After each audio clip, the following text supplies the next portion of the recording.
Olá, boa tarde. Mais uma vez aqui para mais uma live com a dona Maírta. Esperar ela chegar e as pessoas também. Falando nisso, era para eu ter enviado no grupo, mas eu esqueci. Bom, espero que as pessoas se lembrem da live hoje. De qualquer forma, vai ficar gravado e vocês terão acesso. Então, é isso. Com certeza será muito proveitosa.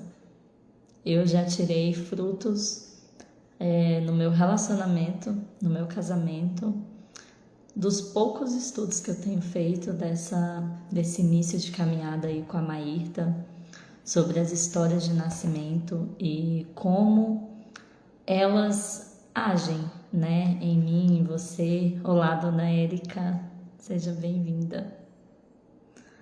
E assim, quando a gente vai percebendo a história de nascimento e percebendo como ela vai agindo em nós e como a gente reflete às vezes aquele momento difícil que a nossa mãe viveu ali enquanto estava nos gestando, né?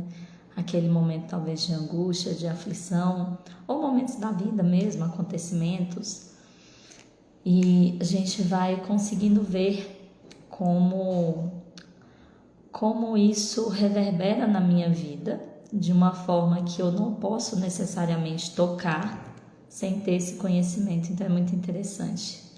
Olá, dona Elis, Maressa. Estou só esperando a dona Maírta entrar aqui e falando um pouquinho dessa jornada de conhecimento, que são as histórias de nascimento, memória corporal. E às vezes a gente não consegue explicar, né? Mas é uma comprovação nos fenômenos mesmo da vida. A gente percebe que todas as pessoas trazem muito tudo isso. E é isso, estamos aguardando aqui, ela já deve estar chegando. Espero que vocês estejam tendo um dia bom, que seja um fim de semana aí muito abençoado.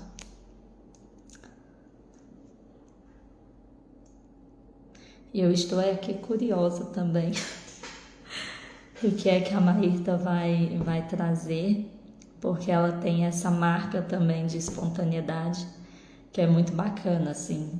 Não dá pra engessar muito, não dá pra fazer ela caber no molde, porque realmente ela é bem natural. Assim, tudo que vem da Maírta, sempre quando a gente conversa, faz uma videochamada, eu nunca sei bem o que pode vir. Ela é bem espontânea e isso é muito bacana. Aguardando. Pronto, exatamente, já foi. Olá, Oi, cheguei.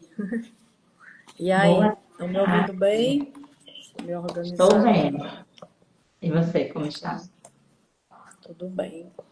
Que Só me bom. organizando aqui para o negócio caber no lugar. Pronto, vamos lá.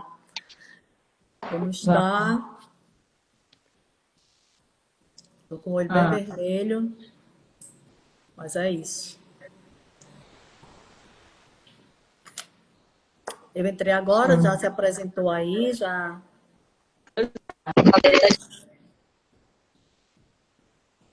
Não estou ouvindo. Não. Ficou sem som agora. tentar de novo.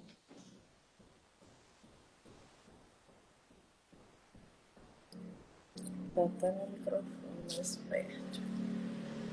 Voltou? Ok, Ok? ok. Ah, então tá bom. Então vamos, hoje eu sou mais espectadora, né? Também aluna aqui. Sim, hoje nós vamos falar dos relacionamentos, né? Das histórias de nascimento e os relacionamentos. né? Eu vou fazer uma Exatamente. introduçãozinha, né? Porque quem está aqui e não esteve na outra vai poder também se situar, né?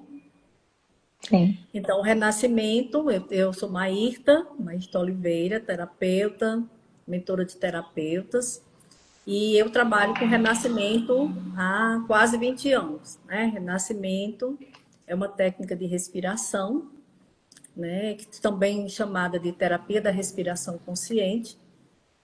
É uma técnica que foi, né, descoberta nos anos 70 por Leonardo Orr, nos Estados Unidos, a partir da própria experiência dele, né, ele experimentando essa respiração num dado momento lá da vida dele, das crises dele, e ele foi tendo alguns insights, e foi descobrindo aquilo, e foi fazendo mais, né, convidando outras pessoas, e isso ganhou um movimento nos anos 70.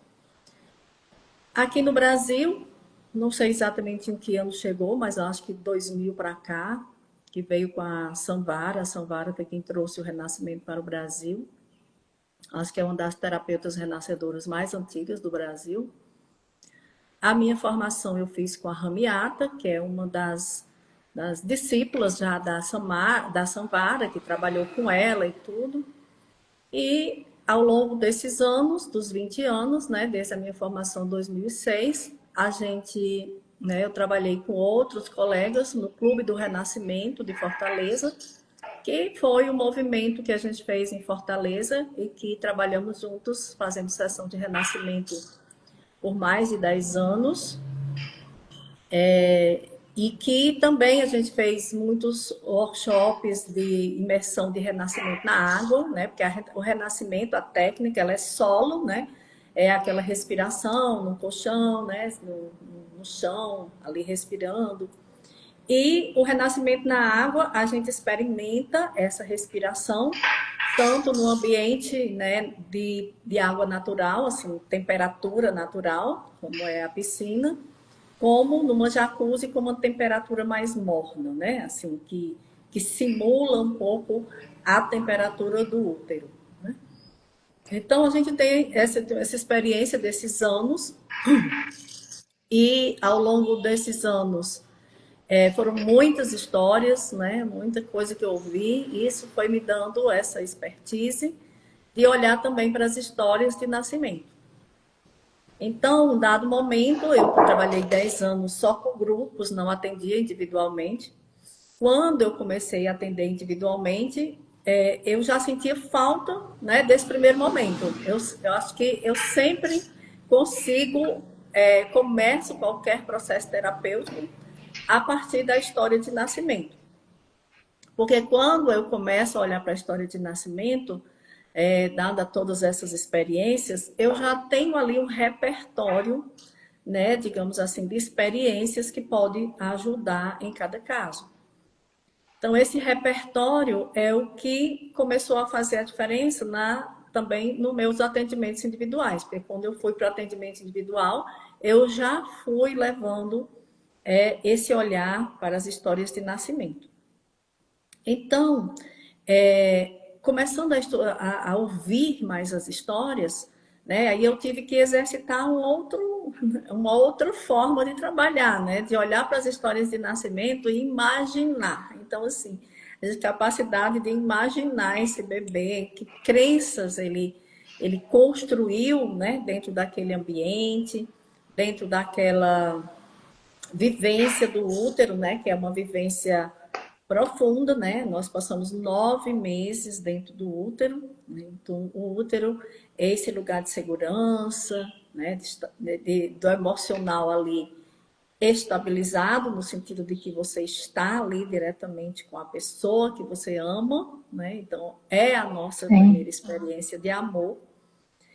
E então, nas histórias de nascimentos, eu comecei a observar que porque quando a gente trabalha a sessão, a gente está falando o quê? De memórias corporais, né? Aqueles registros que não ficaram na mente, que ficaram no nosso corpo. E quando eu comecei a trabalhar com as histórias, eu percebi o quanto isso é tão vivo em nós também, né? Quando a gente fala de histórias de nascimento, as pessoas sempre toca, sempre toca em algum lugar do corpo da pessoa, não é da mente. Aqui não é sobre ensinar a história, é sobre despertar em cada um de nós esses registros, eles existem, né? A gente passou por um processo de nascimento e esses registros estão no nosso corpo. Por isso que quando a gente fala, normalmente as pessoas se identificam muito fácil, porque o corpo sente a familiaridade, né? Então é aquela percepção de, alguém me viu, né? Eu sempre falo assim, eu acho que a memória fica lá esperando que alguém veja ela, porque ela quer sair, mas não consegue. Então, quando alguém vê, dá um relaxamento, assim, alguém me viu. Alguém viu essa memória, alguém vai poder fazer algo com isso, né? Então, essa é a sensação da terapeuta renascedora, né? E eu já falei, né, na outra live que lá em Perinópolis aconteceu até um renascimento espontâneo, porque isso acontece, esses renascimentos espontâneos. Porque às vezes a pessoa está tão aberta, aquela memória está tão pronta para liberar, né? Você às vezes vem um processo de autoconhecimento já há um tempo e tem algo que precisa já estar ali pronto para soltar. E às vezes a presença da terapeuta renascedora dá essa segurança do corpo soltar, né? Liberar. De Porque viver essa experiência. pode falar. Não, então, você está falando da segurança e de estar ali também num ambiente favorável, né? Que essa questão que viveu em Exato. Pirinópolis estava na água, então, além de tudo, tinha todo um externo que favoreceu e a pessoa consegue realmente liberar, porque ela já vem caminhando há muito tempo, buscando, fazendo. Então, tem sempre esse valor na caminhada, que às vezes a É, gente pensa assim, foi do a nada. Não, água, ela ativa muito esse processo, né? Ela ativa muito o ambiente uterino. Fica gostoso ficar na água, né? Aquela sensação ali de acolhimento. A água tem essa coisa do acolher, né? Isso é muito, ativa bastante. preenche, né? A água parece que preenche assim o espaço. Ela preenche ali tudo, ela dá aquela coisinha assim de acolhimento mesmo. A gente vê isso nesse simbolismo da água, né? O simbolismo é muito esse. E então, voltando para. Eu estava falando um pouco da trajetória do Renascimento. Então, eu passei a trabalhar com as histórias de nascimento, passei a observar o quanto, e aí já tem quase 10 anos trabalhando só com as histórias, o quanto no nosso corpo está esse registro. E quando a gente toca, a pessoa não, ela confirma. Veja, não sou eu que digo qual é a crença. Eu identifico um pouco com a minha expertise aí, meus anos de experiência, mas a validação é da pessoa. Ela diz, nossa, é isso, faz sentido, né? O corpo percebe, sente aquele alívio. É como se, sabe, quando você tem memórias no corpo de malhação, você malhou, ficou dolorido, né? Aí Sim. quando aquilo passa, tem um relaxamento, né? Quando você corre, por exemplo, depois dá aquele relaxamento também. Então, a memória corporal é isso. Eu vou ali num processo de autoconhecimento e de repente alguma coisa libera. Isso pode ser liberado no insight, né? Mas o insight, veja que o insight ele não é aqui na minha mente, eu entendi.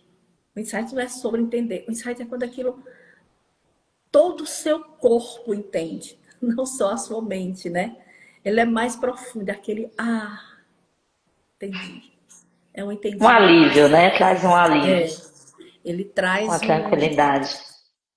ele solta algo e acolhe algo, né? Que é aquela passagem da organização da cogitativa para a inteligência, né? Ali o intelecto passivo faz aquele ar. Então, no Sim. Renascimento acontece muito isso. Ele faz esse processo interno, né? A sessão de respiração, ela vai, aquela respiração, ela vai nos pontos, ela vai liberando os pontos de memórias que estão no corpo, os registros. E ela libera, digamos assim, com a sabedoria do corpo.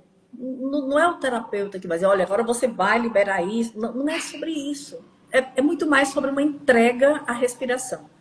E a respiração, ela é a vida, né? Então, assim, a gente vive como a gente respira, né? Eu já falei também na live anterior, a pessoa está sufocada, ela fica respirando ali naquele pouquinho, então ela vive aquele pouquinho, né? E você vê que é alguém entusiasmado, é alguém cheio de Deus, como diz, né? Cheio do ar, Sim, né? Da cheio de vida, Deus. né? É muito diferente. Então, a respiração, ela diz muito como a gente está. Se você começa a observar como você está respirando, você já tem bastantes insights. Já é um processo de autoconhecimento, porque a respiração diz como você está. E Como ela, há e do ela é ritmo da vida. movida pelos movimentos externos. Como é? A respiração seria como o ritmo da minha vida. Como eu O estou ritmo. vivendo assim. E é por isso que no susto, o que é a primeira coisa que acontece no susto? Ou no trauma? Eu prendo a respiração, né?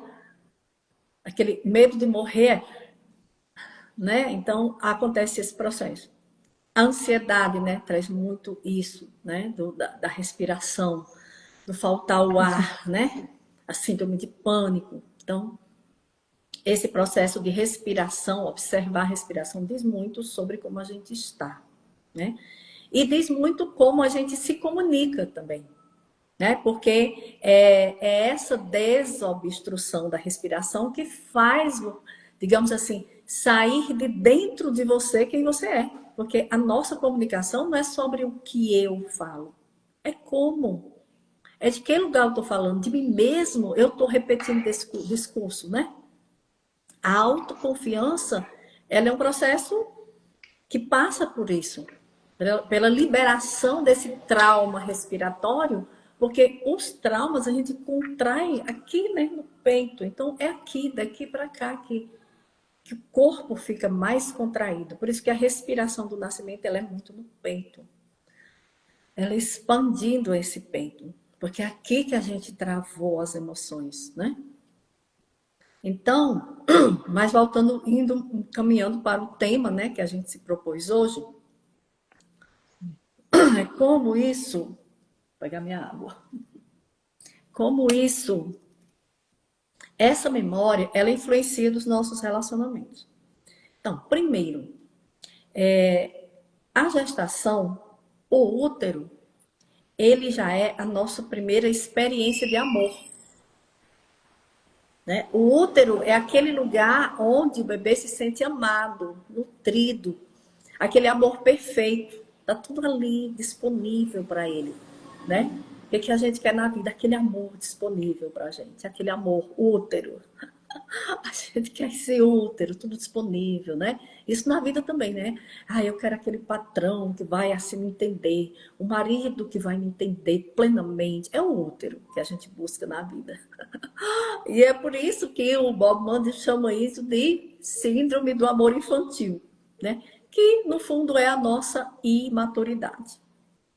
Então, Sim. enquanto a gente está desejando úteros na vida, buscando as coisas perfeitas e que tudo vai me servir, eu vou ser amada, nutrida, a gente está nessa busca imatura de se relacionar. O adulto, ele busca amar mais, abrir esse peito para a vida, a coragem da vida, o amar a realidade, amar a vida, amar as pessoas, amar os inimigos, como diz a Bíblia, né? Esse peito aberto É. para a vida, né? De expansão. Eu não sei E se você quando... percebeu, rapidinho. Na última live, uma pessoa até comentou sobre um amor de amizade, onde foi percebido que havia só uma mão de amor que era dela, que as amigas não correspondiam ou não corresponderam, né, a partir de um determinado momento. E é esse amor, às vezes, que a gente busca de retorno. E que quando a A gente cresce, expectativa, né? Essa expectativa de ser amada, é a expectativa do é, bebê, né? Essa é a expectativa exatamente. da criança. né? Quando você ama de verdade, você ama, não tem retorno, veja. A gente só Totalmente feliz de grata. amar, né? O adulto é ser Exatamente. feliz de amar, não tem aí a volta e quanto, né? Não é sobre isso a vida adulta.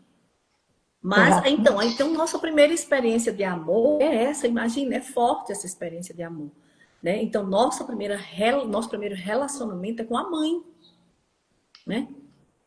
Então, aquele primeiro relacionamento, ele diz muito como a gente vai se relacionar na vida, enquanto, estou falando como vai se relacionar enquanto corpo, como o meu corpo, né, projeta esse relacionamento.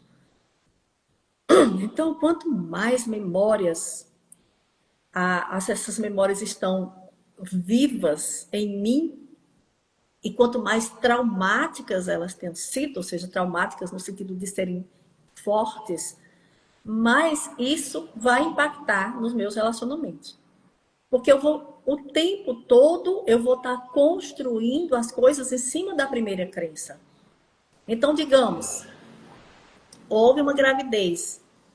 A gravidez, a mãe ali, tipo, não foi programada, aí não quero olhar para isso, né? Então, dá um tempo ali, tipo, não quer que ninguém fale, começa a criar todo um clima ali de rejeição. Então, qual é a primeira experiência, né, dessa chegada na vida de uma rejeição? Né? Eu não sou vista. Percebe que a gente tem muitas pessoas com essa sensação? Ah, eu não sou Sim. vista. Ah, meu marido não me vê. Eu não Ou sou então a pessoa se reconhecida. Ninguém esconde. me reconhece. É. Ou então a pessoa se esconde, né? A vida tá chamando e a pessoa não consegue. Exato, Ela ela quer não se consegue esconder. porque ela já tem a crença de que ela não é vista. Ela já vai na vida se relacionando de que ela não é vista. Porque Exatamente. não é sobre o que ela pensa sobre ela, né? E às vezes isso não é só resolver na cabeça dela. É algo que precisa entrar no corpo. Por isso que às vezes eu entendo que isso é do meu nascimento e tal, mas o que é que eu faço com isso? Tem algo a fazer, sim. Eu tenho que ir encontrando uma forma de entrar com algo que, digamos assim, com a minha inteligência para olhar para essa crença como adulta. Eu vou olhar como adulta e dizer, essa crença é um bebê. De fato, para o bebê, imagine o bebê, ele é delicado. Então, para ele, tudo é gigante. A mãe estava vivendo um processo ali que não tinha nada a ver com ele, mas ele pega tudo para ele. E pega num nível gigantesco, entendeu? Sim. Então, para o bebê é uma grande rejeição. Mas é só a crença, né? Na verdade, a mãe estava se preparando ali, não, deixa eu me preparar melhor, mas assim, né, para receber essa notícia, não estava preparado. Tudo faz parte da vida adulta, né? Mas para o bebê, ele não pega assim. Mas a adulta que existe em nós, ela pode olhar para essa memória e olhar como uma adulta.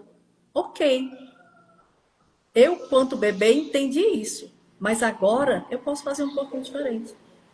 Aí eu começo a treinar essa exposição, porque é o que acontece com a rejeição.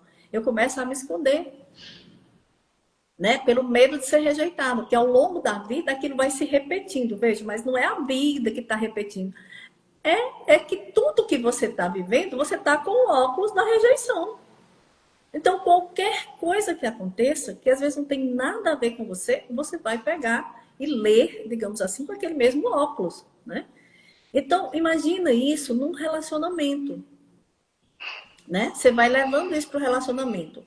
Então, assim, você vai ter o marido melhor do mundo, ele vai se desdobrar e você não vai conseguir, né, receber o que ele está oferecendo. Porque tudo chega até você com esse lugar da rejeição.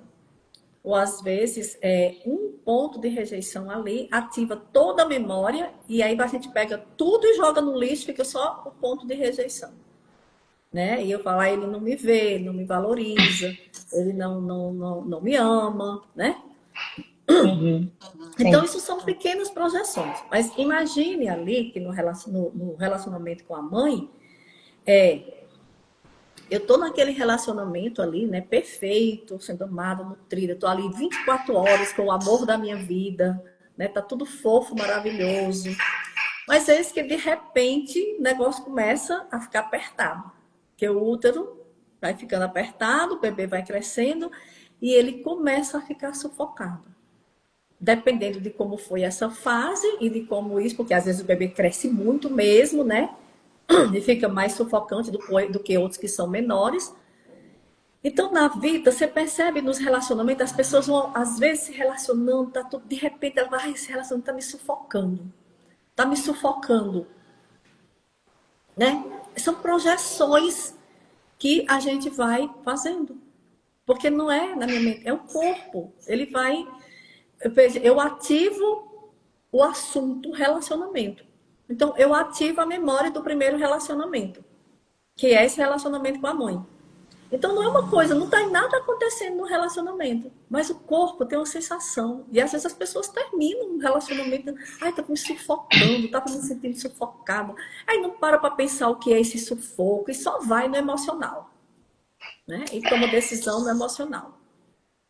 Mas é isso que eu estou falando. Essas memórias, quanto mais imaturas a gente está, mais essas memórias comandam. Entende? Sim. Porque E eu é como percebo, se fosse uma criança atuando, você está adulta ali, a criança comandando os negócios. eu já pude observar um pouco esse movimento de, às vezes, uma insatisfação infundada no relacionamento e a pessoa simplesmente, eu quero sair. Por quê? Às vezes a pessoa não consegue dizer bem por quê, mas Não ela sabe tá naquele explicar. incômodo, é como se ela estivesse presa, né, na roda de ratos ali. Ela tá presa naquela roda, a roda não para, ela não consegue respirar, ela não consegue perceber, ela não consegue sair e olhar de fora a situação e pensar, não, mas peraí, o que está acontecendo, né? E ela só, não, porque eu preciso sair. E acaba muitas vezes saindo, também já vi muito esse movimento, sai. Quando sai, percebe que o ambiente em volta não está tão acolhedor como se pensou. Também é um pouco da grama do vizinho, mais verde, né? E muitas vezes, muitas pessoas retornam, só que algumas, tristemente, quando percebe que a grama do vizinho não está tão verde, ou que a grama do vizinho é sintética, ela já não tem mais para onde voltar. Eu já vi Sim. muito isso também. E quando acontece que às vezes elas entram em outro relacionamento, acham que o outro é perfeito, e Deus e cria uma expectativa em cima do outro, e quando está dentro do relacionamento, percebem que aquele problema está acontecendo ali também. Porque essa repetição não é sobre o outro. Relacionamento não é sobre o outro, é sobre você. Né? O quanto você está aberto para amar as pessoas. Né? Não é sobre o que o outro faz por você. Então, que essa história da imaturidade, né? A criança, ela precisa ser amada. Não é só que ela queira, ela precisa ser amada, né? Para que ela cresça, para que ela se fortaleça, né? E vá para as outras fases da vida. Mas o adulto, não. Então, não é que ele não precisa, não é que não é bom ser amado, né? E não deve buscar isso no relacionamento. É que isso não é a primeira coisa, né? Então, porque eu vou me tornando uma pessoa carente, uma pessoa, aí eu preciso ser amada, todo mundo tem que me dar, eu vou me tornando uma chata. Todo mundo tem que dar atenção para mim, né? Porque tem gente assim que é 100% de atenção. É um saco, né? É a chata. É isso que a gente se Ou torna. então, uma insatisfação, né, às vezes, com o casamento. Idealiza ali, e aí quando casa e percebe o dia a dia, né, ou sei lá, que o marido não é aquela coisa. Eu até Tem vi, defeito, né? tem, exato. Não é o Existem filmes, príncipe. existem filmes, novela que trazem para a nossa imaginação. Lembrei, eu vi o Pedro Augusto falando essa semana numa aula que aquele filme Diário de uma Paixão acabou com muitos relacionamentos, porque muitas mulheres olharam para aquele filme e para toda aquela dinâmica, né, ali e tudo, e perceberam que o relacionamento não era exatamente aquilo, mas era um relacionamento bom, diferente daquele, e elas simplesmente jogaram fora porque não estava naquele ideal apresentado. E muitas E vezes ainda tem uma existe. questão, que além dos filmes, né, do romantismo todo, né, da era mais Uhum. moderna, a gente tem a questão das projeções. Imagine, eu trago as minhas questões de nascimento. Você traz as suas. Meu marido traz as dele.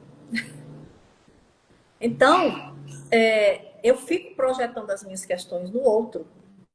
Eu sempre falo aqui para as pessoas que estão em relacionamento. Não fale do seu relacionamento com ninguém.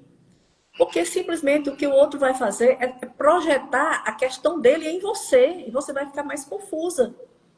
Isso também para o trabalho, para tudo. Hoje em dia é desse jeito. Se você não busca uma boa orientação, você vai receber um monte de projeções em cima da sua que você já tem, e aí o negócio só fica confuso. Então, cada um está vivendo, está com as suas projeções ali, né? E isso vai, eu fico projetando o outro projeta, ninguém olha para onde realmente está a coisa. Porque eu só vou poder olhar mais profundo desse olhar de um adulto maduro. Um adulto que sabe a importância de amar. Né? Sabe que o outro tem defeitos, sabe que a vida tem problemas, que olha para a realidade. A desconexão da realidade é gigantesca e ela ativa muito essa memória.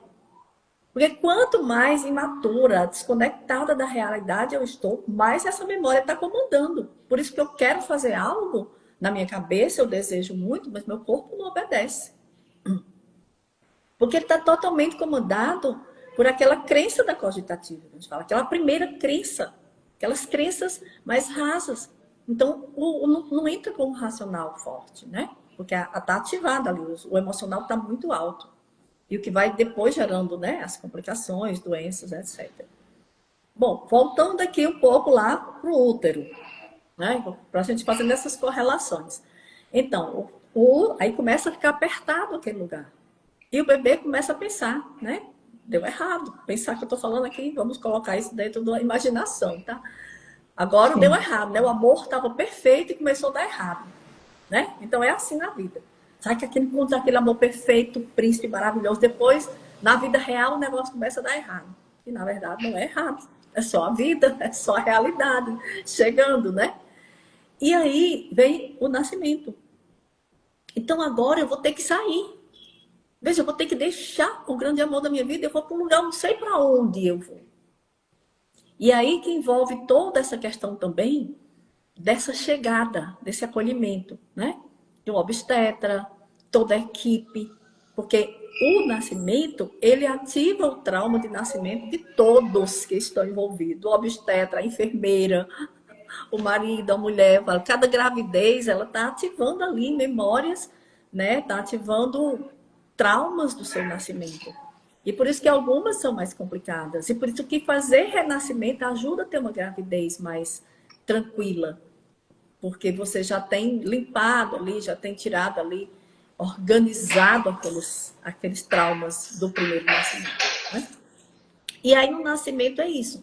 Eu vou para o desconhecido. Né? O que é a vida de adulto, gente?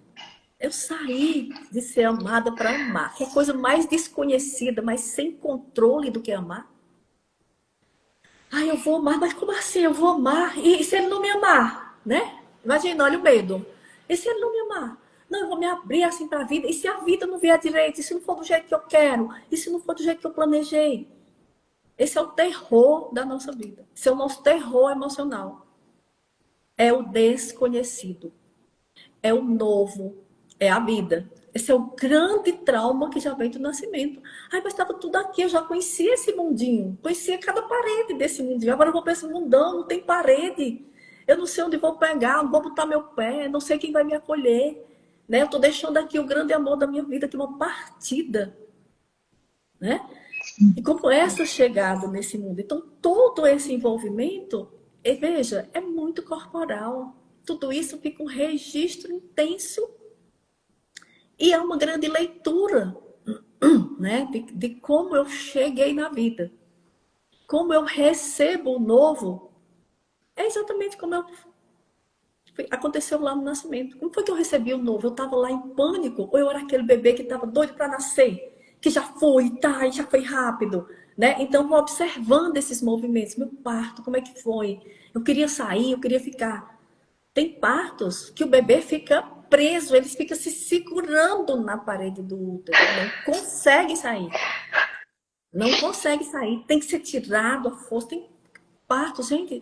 Isso eu estou falando de partos que eu, né, já foram relatos, né, logicamente, de clientes Uhum. nesse sentido.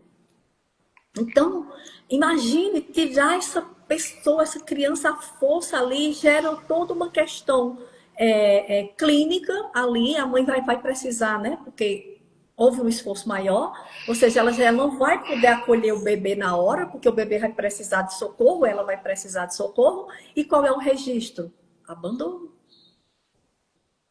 Então, quando eu vou fazer mudança na vida, né, o novo está chegando na minha vida. Olha como a gente é resistente ao novo, né? A gente é muito É, resistente. O novo vai chegando, é como eu falei, eu passei a vida sem querer ser terapeuta.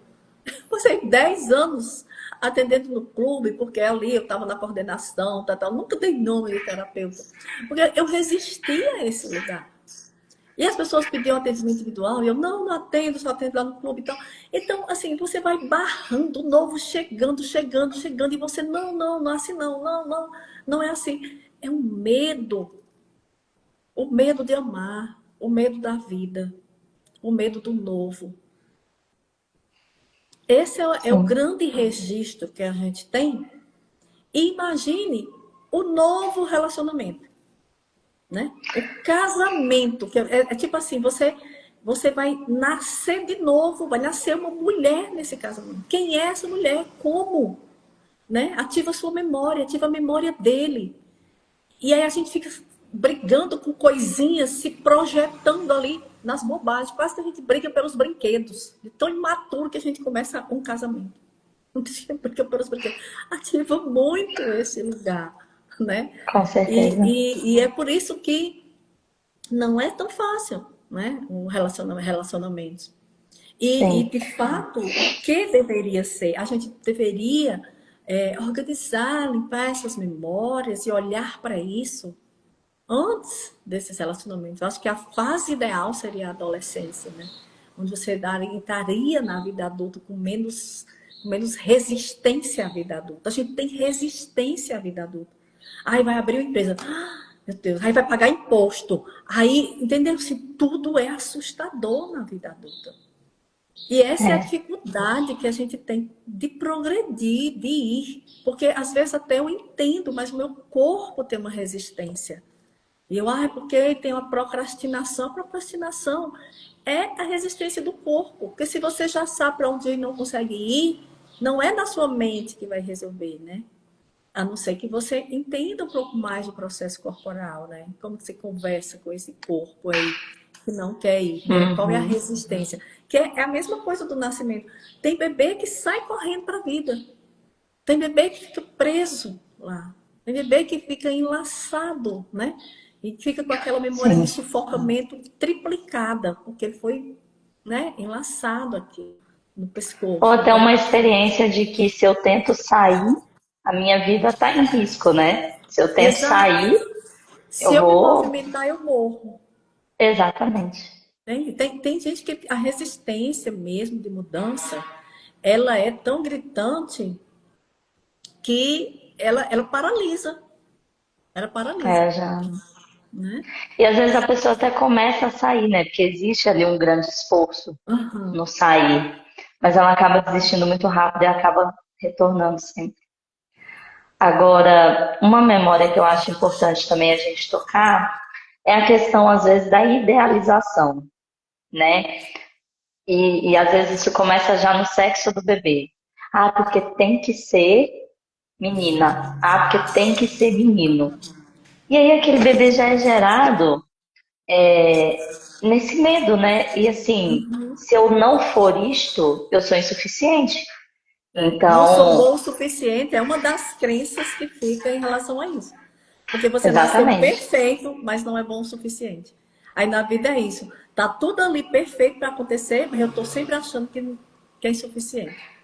E às vezes, assim, me corrija se eu estiver errada, parece que essa insuficiência é projetada também nos outros. Parece que os outros nunca são tão bons quanto eu gostaria, ou parece que nunca atende necessariamente às minhas expectativas, assim como eu também, não sendo o sexo X ou Y, ou não me parecendo, às vezes também a gente pode ter muito essa questão da aparência, não me parecendo tanto com a minha mãe como ela gostaria, ou com o meu pai como ele gostaria, acaba vindo essa insuficiência para a vida.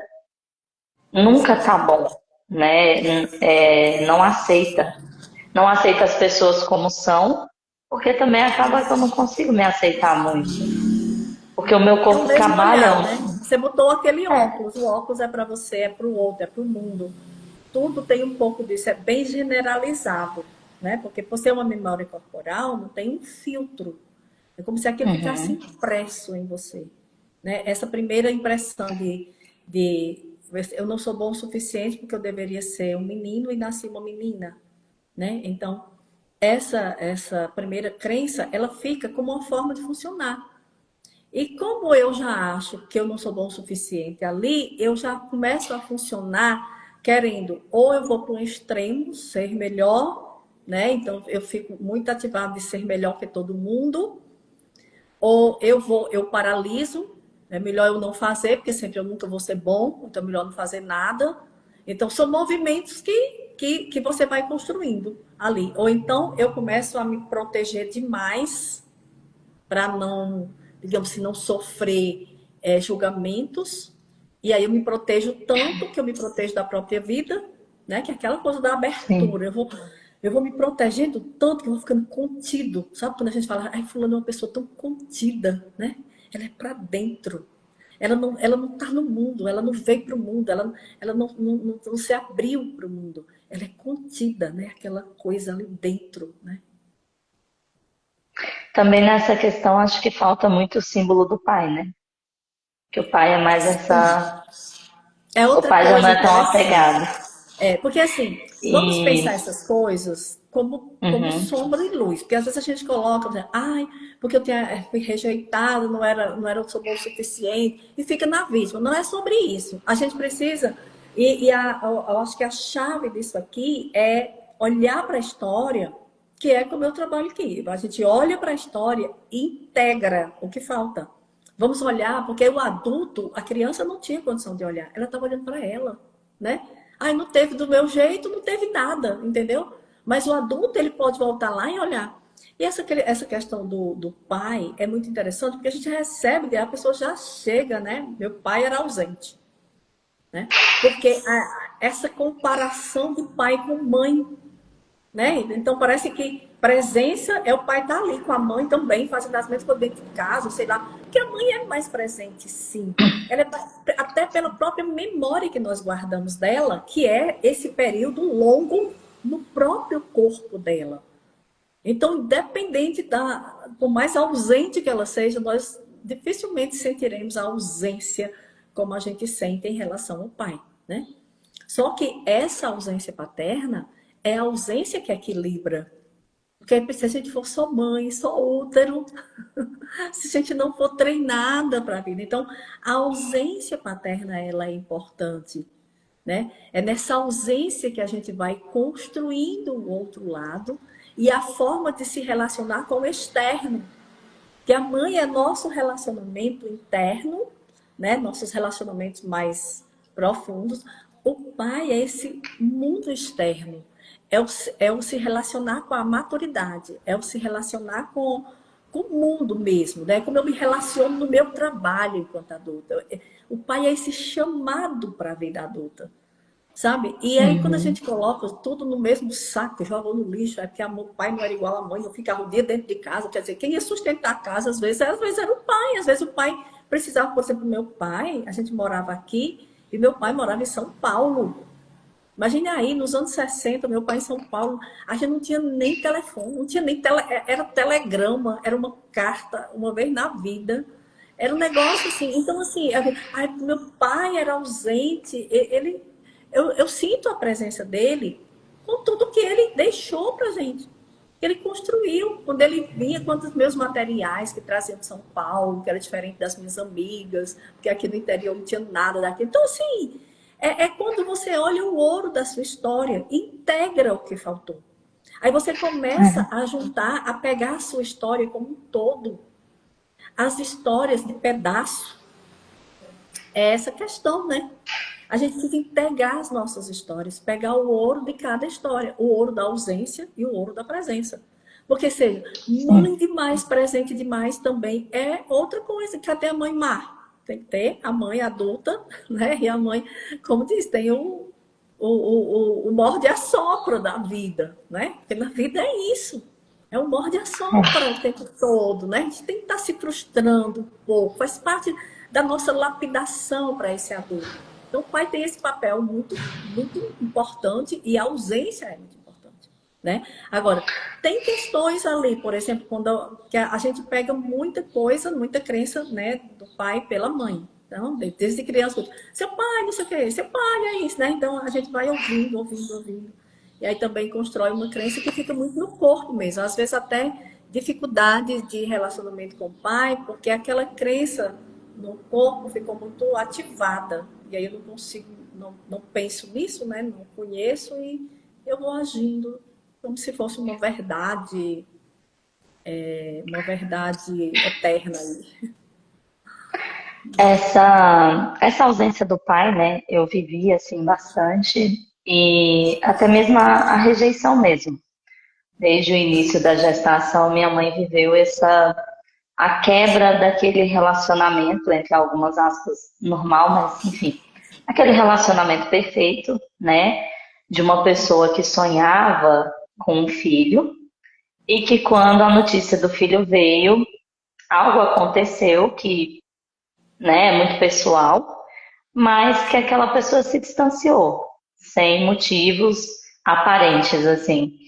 E é muito interessante porque parece que por muito tempo, principalmente ali na adolescência, início da vida adulta, eu vivia num tipo de carência muito grande, só que quando algo de real se aproximou, parece que a gente não sabe muito bem receber. E Uhum. parece que até o que é desejável e maravilhoso tem ali meio que até uma rejeição. Fala assim, não, Fica mas peraí, parece difícil que de tá demais. receber, né? É, assim, parece que tá demais, diminui, porque eu não consigo É, receber isso tudo, né? Diminui, espera um pouco, porque assim, tá demais, eu não tô sabendo lidar com essa situação. E é isso, assim, né? porque se Lógico que a torna gente vai. muito diferente, né? Muito diferente do que o Uhum, seu corpo conhece. É que isso é a nossa exatamente. dificuldade de construir coisas novas, né? De acolher as coisas novas que chegam na nossa vida, porque a gente tem essa memória do diferente ser algo perigoso, ser algo, dependendo de como foi, vai ter uma rejeição. Isso não é verdade, porque tem a rejeição depois, ou seja, eu estou o tempo todo olhando com essa lente da rejeição, né? Então, isso acontece demais. Ali é bom, e às vezes eu pergunto para as às vezes você acha que quer aquilo, mas será que você sustenta? Seu corpo sustenta receber tanto amor assim? Será? Pois, Né? exatamente. E E sabe isso, uma o coisa que. casamento, só Pode colocando falar. aqui um ponto, o casamento ele deveria ser esse segundo útero, entendeu? Mas um útero de eu ser um útero para o outro, para que ele possa se despir das memórias dos traumas de nascimento dele, e o outro ser esse útero para mim, entendeu? Então, assim, é quando um para o outro conseguem ter essa consciência de relaxar nesse útero, de entender esse novo momento, né, de soltar essa memória, de acolher o que o outro traz, porque a gente já olha como um defeito, como coisa, às vezes é uma reação muito corporal. Você vai olhar a história dele, às vezes ele está ali naquele processo ativado, né, na história de nascimento. Porque quando você vai para um casamento, veja, é um novo momento, é um novo útero, é um novo nascimento. Tudo que é novo ativa a história de nascimento. Imagine você construir uma nova família. Só que como a gente não tem consciência, muitas vezes os relacionamentos se desgastam porque a gente está vivendo nas projeções. eu nem estou amando o outro, eu nem sei quem o outro é, porque eu só olho para a projeção dele, para a memória dele. Ele também olha para mim, ou seja, as pessoas estão ali. Eu até deixei aqui uma frase que eu acho muito interessante, que foi do Dr. Jorge, que eu anotei. Ela fala assim, ó: o amor é uma espécie de película que a gente coloca diante dos nossos olhos e que filtra as nossas mazelas, nosso egoísmo, nossa inveja. Aí eu consigo ver o outro. E aí eu consigo amar o outro. Olha como nós estamos longe, né? A gente se relaciona com as projeções e o outro está lá atrás, que eu não consigo atravessar essa projeção para enxergar o outro. Só esse conhecimento já é algo muito difícil de acessar, né? Porque daí é Exato. entender a complexidade dessa película e filtrar tudo isso. E aí vem outra coisa que me preocupa às vezes, que é assim, esperar, suportar o processo. Porque Uhum. nós estamos numa época muito imediatista, parece que as pessoas. Uma pessoa começa a postar uma rotina X e Y e com benefícios e tudo mais, e parece que aquilo foi assim, ó. Mas e a construção, ou as dificuldades que ela não coloca, ou né, todo um processo, ou Exato. será que aquilo é realmente real mesmo? Palpável na vida daquela pessoa, a gente não vê. Ou se cabe na Mas minha realidade, né? Porque às vezes você está vivendo isso, outro contexto, outra circunstância, aquela modelo não cabe na sua realidade. e aí se perde toda a riqueza do processo. Gente, a vida é um processo, e às vezes um processo muitíssimo longo e demorado, é uma construção, às vezes são muitos anos, tem a angústia, tem a espera, né? Tem muito dessa coisa. E o esperar, conseguir respirar, e eu falo, na vida, nós que vivemos a quaresma, né, no catolicismo, na vida eu vejo muito desses momentos de deserto, desses 40 dias de deserto, que é uma simbologia. Muitas vezes eu posso viver um E é ano uma inteiro no gestação deserto. ali, né? As pessoas não querem mais É, gestar as coisas, elas querem fazer na mente e botar no mundo. exatamente. E às vezes no relacionamento você vive períodos dentro do relacionamento de deserto, para uma pessoa ou para outra. E essa paciência de poder perceber que tudo ali está sendo construído, que está sendo, como você diz, gestado, está sendo, né, gerado de alguma forma. Não é porque eu plantei a semente e ela não começou a brotar, que ela não vai brotar nunca mais. Porque na vida é assim, às vezes ela demora para brotar. Depende muito. Exato. Existe essa diferença da gente plantar semente, né? E ter esse cultivo lento e consciente digamos assim, contemplativo, né? Que é um processo completamente diferente de você pegar uma planta grande e enfiar no chão, né? Não, e também tem outro problema, né? Que às vezes você pode pegar uma planta linda, maravilhosa, aí você tá lá jurando que tá cuidando bem, a planta começa a definhar. Porque às vezes é uma planta de sol e está na sombra, às vezes é uma planta de sombra e está no sol, às vezes é uma planta que precisa de menos cuidado e você está em cima dela, está sufocando. Então, ainda tem tudo isso. Que às vezes a gente não está atento, né? Não está Esse aberto. olhar para a realidade, eu acho que é uma coisa legal do renascimento, porque quanto mais você respira, mais você tira essa carga emocional das histórias, mais força você pega da sua história e mais clareza você tem nesses momentos. Você não é tão influenciado, sabe? Porque a gente é muito influenciado por essas memórias. Então, Sim, quanto mais eu consigo é, integrar essas histórias para que elas não fiquem, sabe, num ponto ali gritante, né?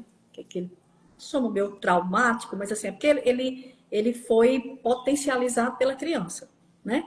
E a gente lembrar que todos esses contratos, essas coisas que a gente faz enquanto criança, veja, foi uma criança que fez. Você não precisa cumprir.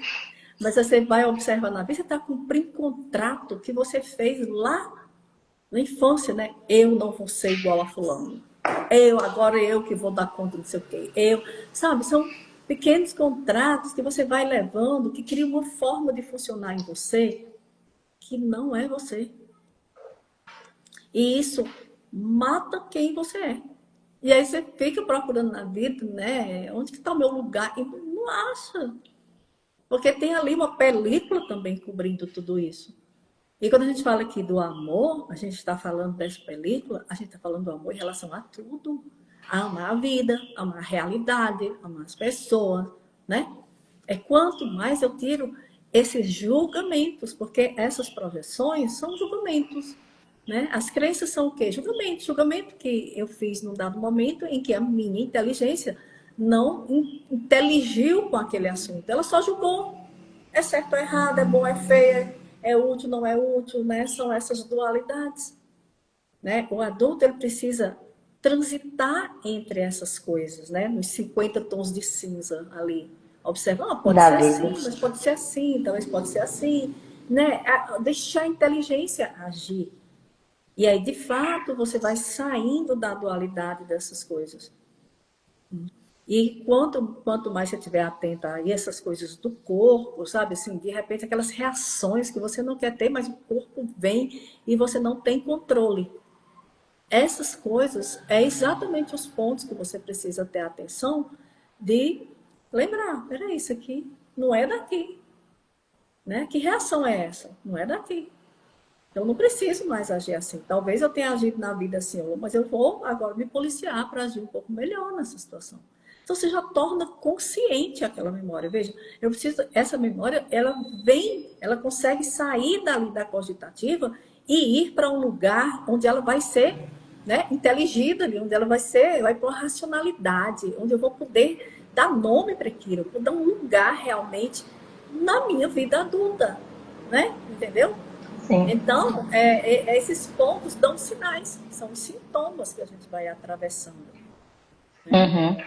Maíra, para encerrar aqui, eu queria trazer só mais um assunto que eu acho muito importante sobre as mães que às vezes não conseguem soltar o filho, não conseguem cortar ali o cordão, e parece que isso acontece muito mais das mães para com os filhos homens, né?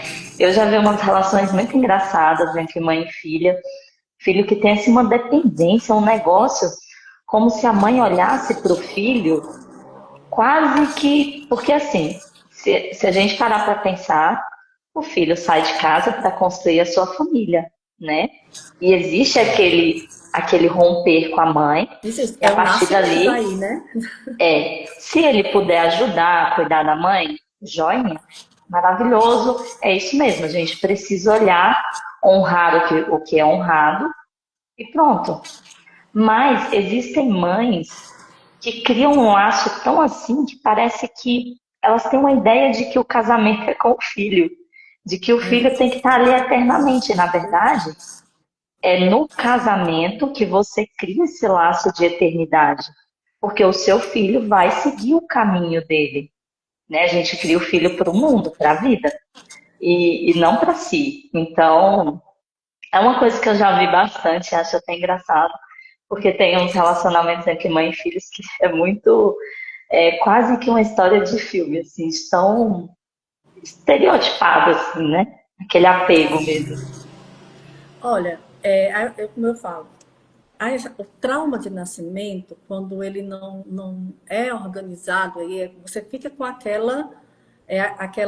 defeito na cogitativa, né? Então você fica enxergando a vida com aquela crença, né? Então, eu fui rejeitada, né? Então o parto foi traumático de algum nível. Eu fico com essa lente, como vocês, a gente fica olhando todo mundo com a mesma lente. Aí eu olho o filho Uhum, também assim, não parece que essa saída. E tem mais, se você observar, para a mãe, não é ela que vai sofrer, não. É o filho que vai sofrer. Ela está fazendo aquilo por ele. Então é uma projeção. É a projeção da uhum, imaturidade. É por isso que as feridas emocionais, né, como no coach fala, né, são transgeracionais. Porque vai passando assim, porque ela não cura o trauma dela, né, do nascimento. Aí, então, quando o filho vai nascer, é outro trauma, a gravidez é outro trauma, tudo vai ativando, e isso vai ficando de uma forma que fica tão emocional que ela não consegue fazer isso racionalmente.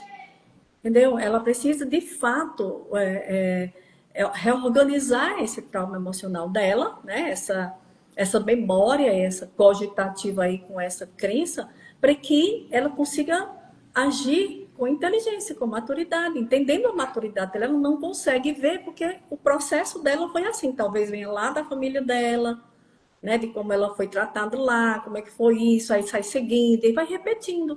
Por isso que a gente vê os padrões comportamentais, eles são isso, né, uma projeção que vai indo, vai se repetindo e aí vai já para outra geração, né, porque é comportamento, né, comportamento é muito espelhável, né, assim. O comportamento não Sim, precisa você dizer que o outro siga. Você diz o contrário, mas ele segue o seu comportamento, né? Ou ele sim. faz isso, às vezes a pessoa, porque tem um movimento seguinte, ou a pessoa segue ipsilíteres aquele padrão, ou ela quer ser a diferentona, que é outra coisa que dá errado também. Porque a diferentona, mas comigo vai ser completamente diferente. Aí essa diferentona também, ela não pega o ouro da história para poder Ela tá seguir negando, construindo né? um pouco diferente. Ela quer logo concentrar no julgamento também. Então, sempre lembrando que no julgamento nós estamos numa razão menor, não é racional. Então, os extremos, eu nunca vou estar numa posição madura. Posição madura nunca vai estar no extremo. Né? Eu vou repetir ipsilíteres, ou eu vou para ser a diferentona, que vai diferente de todo mundo, e saio aí julgando todo mundo, tá entendendo? Então, ela é sempre Sim. lembrando que tudo que é, a gente identifica, a gente tem que ir trabalhando em pequenas doses, honrando, né? Olhando para o que foi, pegando o ouro daquela história, porque tem ouro também, não era só, né? Sempre tem o outro lado da história, olhando como adulta, integrando, fazendo na sua vida, exercitando um pouquinho diferente. Entendeu? E vai em pequenas doses, construindo. Ela pode ser a diferentona, mas não de um extremo para o outro. Construindo um processo, né, na realidade, com as circunstâncias, né, sem julgamento, construindo com responsabilidade, que é isso que o adulto faz, né? Entendeu? Esse é o processo. Sim, perfeito. Sem falar do enfraquecimento, né, que você traz na mentoria, de estar no seu lugar. Exato. E às vezes, Porque nessas assim, ela relações, descola do lugar de mãe, né? Porque uhum, quando ela está na projeção, ela não está na adulta, mãe, o papel. Ela começa a exercer um papel que é esse papel carente, da mãezinha amiguinha, da salvadora, né? Que quer salvar todo mundo, que ela acha que o filho é um coitado. Né? Isso é interessante, viu? Para a gente que é terapeuta. Porque olha bem para essas questões, você projeta isso no seu paciente. Ai, não, mas ele não tem condição. Não, ele não tem condição, ele não vai conseguir. Ele não tem condição de pagar, ele não tem condição, sabe? Aí fica olhando o cliente como um coitado, um bebezinho, você, sabe? Projeta em vários níveis. Como a gente vai falar de trabalho na próxima, né? sim, Tem deixamos gente que essa traz caixinha. isso. O medo de cobrar, ele não pode, coitado, né? E tal, entende? Olha, acho que eu tenho um pouquinho desse negócio. Pois vamos olhar na próxima live. Esteja na próxima live você. Então, pronto. Bom, então acho que por hoje tá bom, foi ótimo. Nossa, maravilhoso, Obrigada. né? E é isso. Sexta-feira que vem, talvez, né? Se você conseguir, Sim. teremos mais uma, senão na próxima sexta. Eu confirmo por aqui. Vamos ver a data da próxima sexta, se a gente vai na próxima ou na outra. Se eu não me engano, é dia primeiro, sexta. Mas porque dia primeiro eu vou ter um encontro com os professores lá na escola, aí eu tenho medo de ficar muito corrido. Talvez seja melhor a gente deixar para outra sexta. Acho que é melhor a gente já Ah, deixar então perfeito. definido, né? Tá bom? Sim, pode ser. Então, daqui 15 dias teremos novamente as histórias de nascimento e o trabalho, a relação com o trabalho. Exato. Tá bem? Mas é isso, gente. Obrigada. Maísa, muitíssimo obrigada. Deus lhe pague Obrigada por toda essa também. generosidade. Obrigada. Não, eu adoro fazer live com os outros. Não, eu Me também estou ver adorando. sozinha, me deu com Agora, uma olha, preguiça. faço quantas Mas é quiserem assim, ó, agora. no instante Já, passa quando é com outra pessoa. Muito rápido. exatamente. Não, com certeza. Eu também adorei e estou disponível aqui. Quem quiser, pode chamar. Então tá, menina. Obrigada. Beijinho, tchau, Né? tchau. Tchau. Isso. Bom, agora vou eu também encerrar. Muito obrigada a todo mundo que esteve conosco ao vivo, quem passou, quem ficou. E quem vai assistir depois também. Muitíssimo obrigada. Eu vou convidar também, eu tive lembrando durante a live e acabou que não consegui falar. Aliás, durante a conversa, né? Que a live ainda está aqui.